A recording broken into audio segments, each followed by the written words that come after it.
on this tank, which I find absolutely amazing, and I really am highly impressed.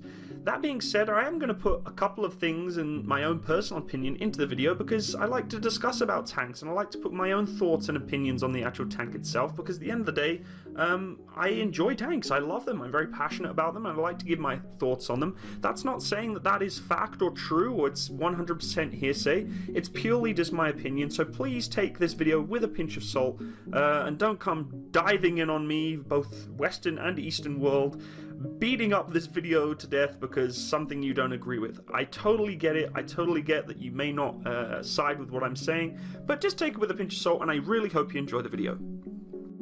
So let's quickly go on an overview of the main battle tank first. The Armata is a new Russian main battle tank project, however it has been going on concurrently for a few years. It's also referred to obviously as the T14. It is a development commenced in about 2011 as to where it started, and the Armata was developed as a replacement to the cancelled T95 main battle tank. The whole project was kept in high secrecy. The first mock-up was revealed to the Russian military officials in 2013. Trials commenced in around 2014, and the new main battle tank was first publicly revealed in 2015. The first batch of 12 to 32 pre-production tanks were also delivered to the Russian army in 2015. However, soon after the 2015 Victory Day parade, these production tanks were returned to the manufacturer for improvements and further testing. The Russian army trials are expected to begin this year, and this tank will be fully adopted and in full-scale production beginning roughly 2017 to 2018. It is planned that the Armata will replace the aging T72, T80 and T90 tanks, although the T90 really isn't that outdated. The Armata is a new generation tank completely. It's a clean sheet design and a number of heavy advanced features. The tank has actually very little in common with the current T90 main battle tank that is serving with the Russian military and with other older Soviet tanks. And actually it is the first Russian tank that's a truly new production tank since the T72, as that was adopted back in the 1970s. Design of the Armata now focuses on heavier armour and crew survivability. The exact technical specifications of the new Armata are quite classified, and that's going to be quite obvious, guys, because at the end of the day, this tank is going to be their forefront in armoured battle groups now. They're going to want to make sure that Western worlds and any other kind of countries do not get the technical details of this vehicle. Obviously, the Russians have put a lot of effort into making this tank a new and highly sophisticated weapon system, and the last thing they want to do is release all this information to the public and out to, forces around the world to potentially counteract and engage it back. It makes complete sense. It's such a shame because we aren't able to know, the full specifications of this vehicle, but completely expected. Now, the new tank is much bigger than the T90. It's nearly as big as the Leopard 2A7, and that's just about all we know in terms of its specification in length and height and such. It weighs around 48 tons. Its length gun forward is 10.8 meters. Its hull length is about 8.7 meters. It's about 3.5 meters wide and about 3.3 meters tall. Its armament is a 125mm smoothbore gun. We're not too sure exactly if it can have anti-tank guided weapon systems placed on it. It does have one 7.62 machine gun, and we're not sure of its elevation range. Obviously its traverse range is 360 degrees. Apparently the ammunition load that this can carry on its main gun is 40 rounds. Again, we're not sure whether or not it can be capable of firing anti-tank guided weapons. It does have a machine gun load of around 2,000 rounds, but I mean that's just estimated. It could probably have a lot more than that. The T14 is operated by a crew of 3 men, including commander, gunner and driver, and this is in line with Russian tank building concepts of today, that the tank should be operated by a smaller crew in order to reduce its dimensions and weight and improve crew protection. With this being said, guys, please feel free to check out one of my previous videos in regards to autoloaders and manual loaders and my opinions on that. It's a really cool video and a lot of heated discussion in the comments section on there.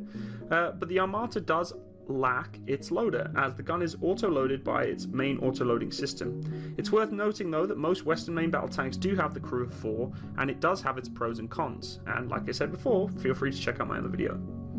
The Armata might be one of the most protected main battle tanks in the world currently.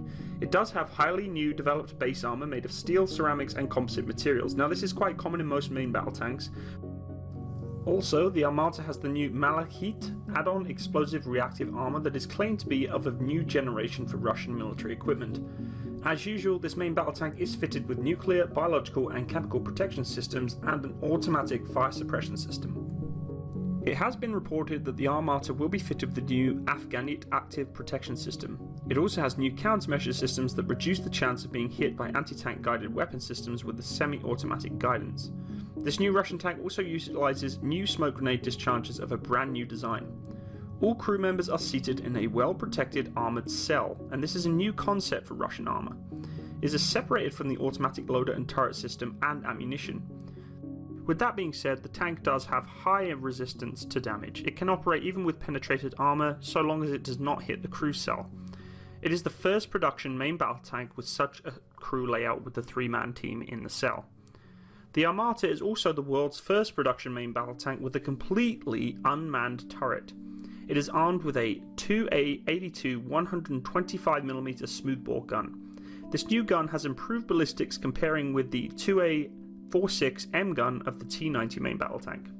The gun is completed with a fully automated autoloader system which can manage up to 40 rounds into the gun. The tank is capable of firing the gun-launched anti-tank guided missiles in the same manner as ordinary rounds. These missiles do have a range of up to about 5 kilometers and can also target low-flying helicopters, which is clearly very, very important and something I was quite interested in learning more of, but unfortunately there isn't much information. There's also a remotely crewed weapon station on top of the vehicle, armed with a 7.62mm machine gun, but probably would be upgraded to a 12.7. This weapon station also functions as the commander's independent thermal sight and gives the tank a hunter-killer capability, again very standard with most tanks nowadays. The Armata main battle tank is also fitted with a new fire control system, very modernised and very updated for its day. It's also equipped with a battlefield management system, pretty much kind of like a laptop / GPS all combined into one, for the commander and gunner's workstation, and they are both identical. It has been reported that this new main battle tank is powered by a A82 2-turbocharged diesel engine developing around 1200 horsepower. It is a new generation engine that is much more compact than previous Russian tank engines. The engine is located at the rear, and the Armata has about 7 road wheels on each side. It also has built-in self-entrenching blade and can briefly prepare itself for a firing position. From the earliest stages, the Armata was designed to be a versatile platform for the whole host of armoured vehicles.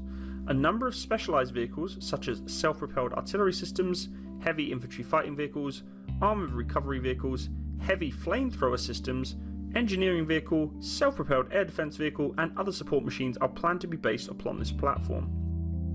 Some of the variants that we know about are the heavy infantry fighting vehicle, also referred to as the T14. It was first publicly revealed in 2015 and this vehicle can carry up to 6 to 8 fully equipped troops.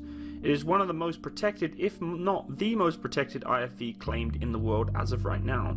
The Armata tank has a rear power pack arrangement exactly the same as the T15, and this became an issue for some designers in order to make troop compartments for the rear of the vehicle. So the Armata infantry fighting vehicle was swapped front end with the rear. It's driving backwards comparing with the original Armata main battle tank. There's also the armoured recovery vehicle, and it is referred to as the T16, and there was a prototype of it completed in 2013. It has been reported that these batches of other vehicles and models will be concurrently produced in the background until later dates. Just as some added information in the background here in regards to the T14's combat capabilities, this is just a small video demonstrating some of the features that will be available for the T14 Armata. Obviously now has a 12km engagement range, and this is all kind of subjective information. This video kind of describes the certain features that it could potentially have and how these features work. A lot of it's in Russian, but it's been translated in English as best as possible. So obviously we know that the main gun and the machine guns are obviously quite similar to the other vehicles, apart from the 125mm gun. We have the obvious 3 crew with the driver, gunner, commander, and a separated turret in the bigger capsule, which is going to be really nice to protect against that frontal sloped attack from any penetrators, which is really interesting to have. It does have the Malachite and Afghanit defensive system, which is going to protect 360 degrees around the tank from any incoming projectiles. Inclusive of that, there is an infrared cloak to prevent from potential lasing and such, and an automatic detection and target locking system to prevent any kind of projectiles actually coming within range of the tank, which is really very, very interesting, considering recently I just did a video on the Brimstone missile and how it could potentially knock out armoured fighting vehicles. It seems nowadays that things are starting to come into place that are deterring these particular projectiles actually hitting the tank before they even get there, which is really interesting to see.